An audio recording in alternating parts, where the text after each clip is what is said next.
semuanya, selamat datang di video pembelajaran teks cerita fantasi. Pada kesempatan kali ini, kita akan membahas bersama mengenai definisi, ciri-ciri, struktur, dan unsur dari teks cerita fantasi. Kalian pasti penasaran kan apa itu teks cerita fantasi? Kalau begitu, yuk kita simak bersama-sama. Apa itu teks cerita fantasi? Teks cerita fantasi merupakan cerita yang mengandung unsur-unsur yang tidak nyata atau bersifat imajinasi. Contohnya, cerita tentang manusia terbang, perjalanan misi waktu, negeri dongeng, dan lain-lain. Kalian pasti pernah kan mendengar cerita Timun Emas, cerita Si Kancil dan Buaya, ataupun menonton film Gundala? Nah, ketiga cerita tersebut merupakan contoh dari cerita fantasi. Selanjutnya, untuk mengetahui apakah cerita yang kita baca termasuk ke dalam cerita fantasi atau bukan, mari kita simak penjelasan mengenai ciri-ciri yang terdapat dalam cerita fantasi. Ciri yang pertama yaitu mengandung hal yang bersifat ajaib, misterius, dan aneh. Artinya, hal-hal yang terjadi di dalam cerita fantasi tidak mungkin terjadi di dunia nyata. Ciri yang kedua yaitu ide cerita bebas, dapat mengisahkan tentang apapun bahkan yang tidak masuk akal. Maksudnya, dalam teks cerita fantasi, pengarang boleh berimajinasi seluas-luasnya. Mereka bisa menciptakan dunia baru, tokoh aneh, atau kejadian luar biasa yang tidak pernah kita temui di kehidupan sehari-hari. Ciri ketiga dari cerita fantasi yaitu adanya tokoh unik atau memiliki kemampuan yang tidak biasa. Misalnya, tokoh yang bisa terbang, benda mati yang bisa berbicara, atau adanya makhluk seperti naga dan peri. Sehingga cerita terasa seperti masuk ke dunia hayalan. Dan ciri yang terakhir yaitu terdapat latar yang tidak terbatas.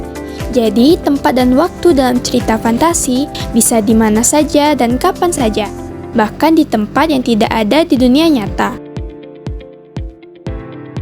Selain ciri-ciri, cerita fantasi juga memiliki struktur loh, yang terdiri dari orientasi, komplikasi, dan resolusi. Ayo kita bahas bersama-sama.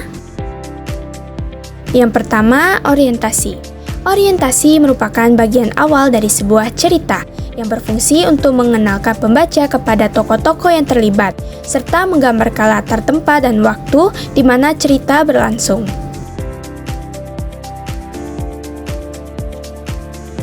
Yang kedua yaitu komplikasi. Komplikasi merupakan bagian dalam cerita yang mencakup berbagai konflik atau masalah yang dihadapi oleh tokoh dalam cerita. Dan struktur yang terakhir yaitu resolusi. Resolusi merupakan bagian cerita yang berfokus pada penyelesaian masalah dan menutup cerita dengan memberikan pemahaman yang jelas tentang bagaimana masalah diselesaikan. Selain struktur, cerita fantasi juga mengandung berbagai unsur penting di dalamnya. Berikut unsur-unsur yang terkandung di dalam cerita fantasi.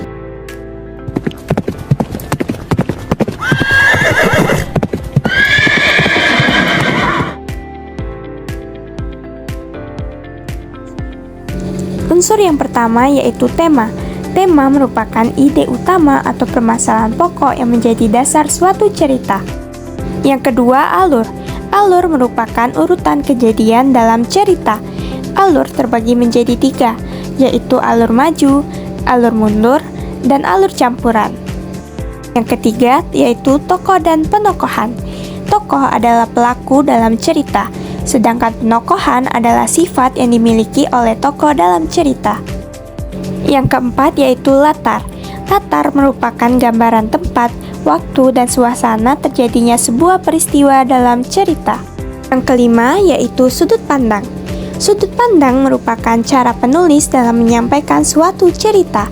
Sudut pandang terbagi menjadi sudut pandang orang pertama, yaitu menggunakan aku atau saya. Sudut pandang orang ketiga yaitu menggunakan dia, ia, atau nama tokoh. Lalu sudut pandang campuran. gabungan dari sudut pandang orang pertama dan sudut pandang orang ketiga. Lalu yang terakhir yaitu amanat. Amanat merupakan pesan atau nilai-nilai yang terdapat di dalam suatu cerita. Selanjutnya ada contoh cerita fantasi yang berjudul Pensil Ajaib. Ayo kita simak bersama-sama. Di sebuah kota besar, hiduplah seorang anak bernama Raka. Raka memiliki kebiasaan menunda-nunda tugas sekolahnya. Ia lebih memilih asik bermain game daripada mengerjakan tugas sekolah. Akibatnya, ia kerap kali mengerjakan semuanya dalam keadaan terburu-buru, sehingga nilai yang ia dapat pun tidak memuaskan. Suatu hari, Raka pergi ke gudang untuk menaruh barang. Di tengah menaruh barang, ia melihat sebuah pensil dari laci meja yang tak terpakai. Pensil tersebut tiba-tiba bersuara, "Tulislah dengan aku, dan waktu akan mengikuti alunanmu." Raka yang penasaran mencoba menulis tugas dengan pensil itu. Begitu pensil menyentuh kertas, waktu di sekitarnya terasa melambat, dan ia merasa seperti punya banyak waktu untuk menyelesaikan tugasnya tanpa terburu-buru. Keesokan harinya, Raka menggunakan pensil itu lagi untuk tugas menggambar. Berkat pensil ajaib, ia merasa nyaman dan senang dalam mengerjakan tugas, seperti waktu benar-benar mengalir mengikuti iramanya sendiri. Namun suatu hari, pensil tersebut menghilang. Raka sudah mencarinya di mana-mana, tetapi pensil tersebut tidak dapat ia temukan. Ia panik dan takut akan merasa terburu-buru lagi dalam mengerjakan tugas. Tetapi kemudian ia menyadari bahwa selama menggunakan pensil itu, ia belajar satu hal. Ketika ia memulai sesuatu tepat waktu dan fokus, ia tidak merasa waktu berlalu terlalu cepat.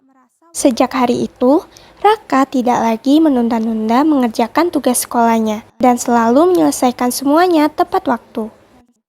Baiklah semuanya, itu tadi pembahasan kita mengenai teks cerita fantasi. Semoga kalian semakin paham dan bisa mengembangkan imajinasi dalam menulis cerita fantasi. Sampai jumpa di pembelajaran berikutnya, dan tetap semangat belajar!